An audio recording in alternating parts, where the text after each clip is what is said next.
Hey guys, my husband's always telling me I have too many kitchen appliances, and I'm a little bit worried that this video is gonna give him some ammunition.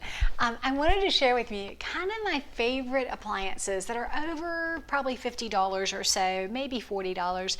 So these are the more expensive things, and these are things I use. I'll tell you more about how I use them, but if you're looking for gifts or if you're thinking about what you need to do in your kitchen, this is one of my basics. Now, it's so funny, this is a food processor.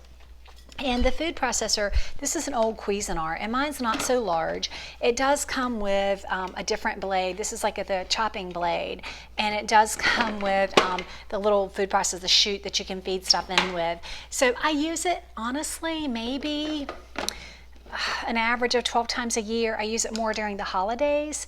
But it's great for, what I use it for is mixing up like cookie dough and crust dough. That's when I tend to get it out the most. I don't love washing a lot of different things, so that's one of the reasons I don't use it a terrible awful much. And I'm gonna move it out of the way to make a little more room for my other friends. So this guy gets used probably the most, and this is a Ninja. And it gets used sometimes in this, you'll see the blades, the top broke, which I wasn't pleased with, but it has a ton of blades. You have to be super careful like washing it, but this makes really good cauli mash, and so I use it more for cauli mash than anything. But I also use these little cups that came with it. I use these more than anything else. And there's a top, David washed it this morning, but there's a top that you put on that has a blade, and this is what I'm using when I am chopping up pork rinds. So you basically put the blade on, put it down in here, and it does an awesome job. Thank you, dear. It does an awesome job with pork rinds. So I do it in small batches, just a bit at a time, and it's really good for that. I also use it to make Jonathan low-carb chocolate milkshakes, and I use it to make avocado crema, any kinds of sauces. This little guy is what I tend to use for that. I love this guy.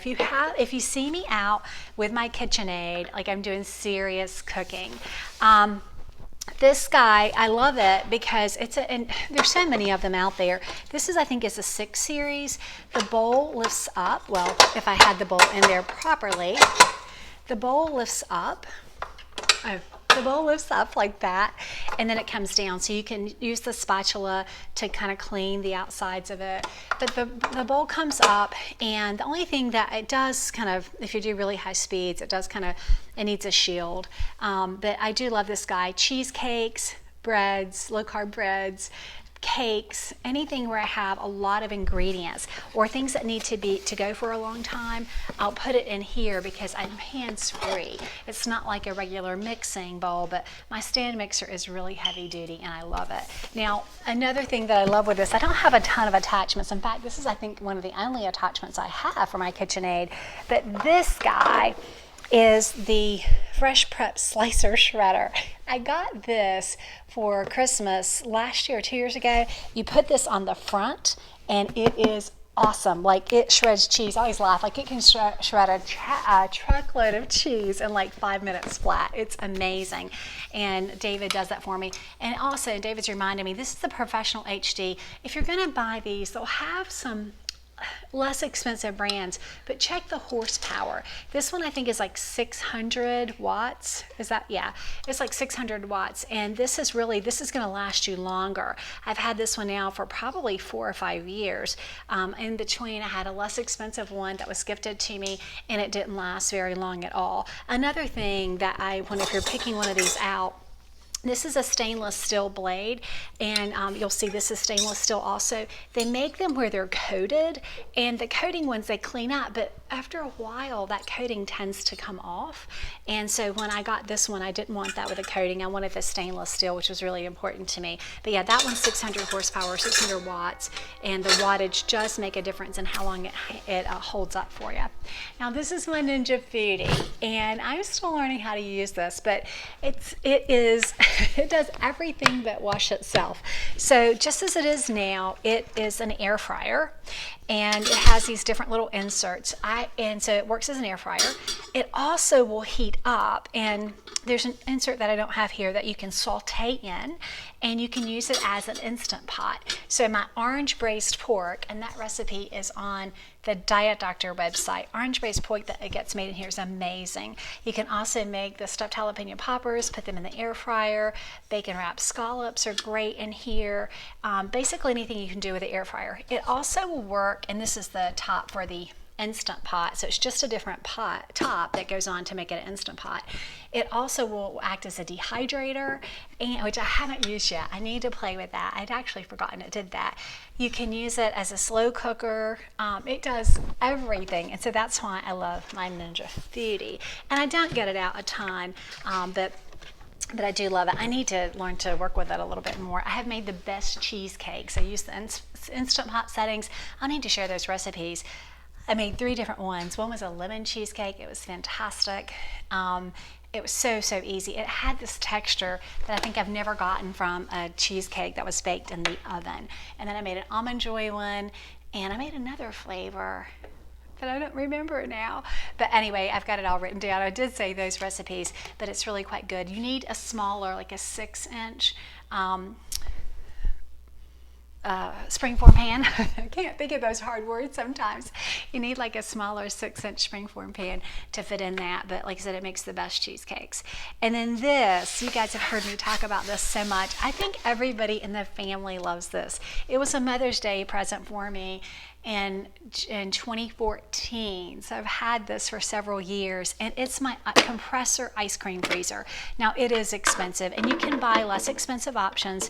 The less expensive options have the freezer bowls, and you have to have something in the freezer for at least 12 to 24 hours to make ice cream. This has a compressor freezer. That's why it's so large, and it makes about 1.5 quarts of ice cream. Not a ton. It will make frozen yogurt, but we make ice cream, and this is just enough for us. And I have a ton of ice cream recipes. I have some on YouTube, and I have, I think, 14 flavors in my book Keto Gathering. So we use this guy, especially if we're having people over, and especially in the summer.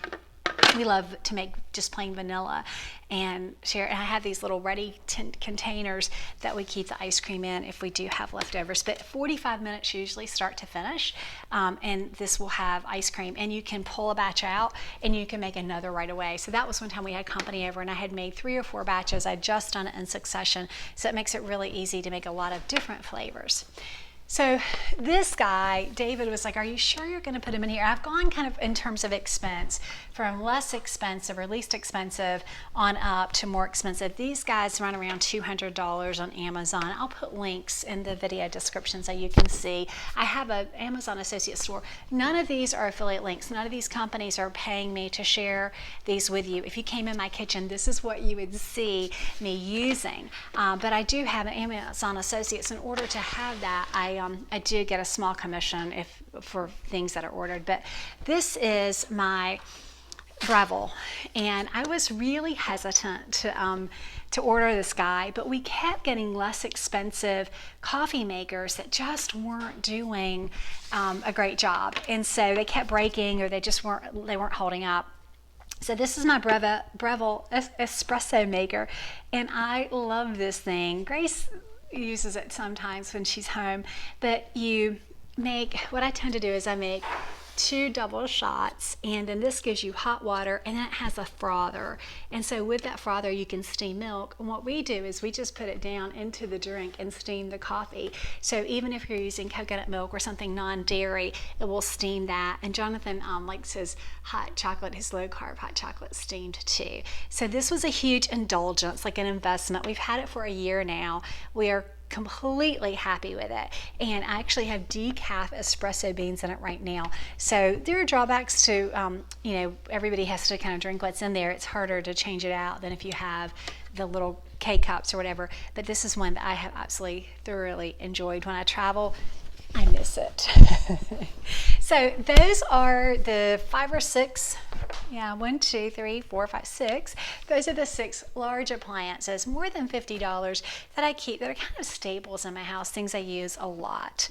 I'll also have a video that will show you those things that are under $50, most of them 25 or under, that are kind of basics, and many of those less expensive things are the things that I use most often. So I hope that this has been helpful to you as you begin to stock your low carb or keto kitchen.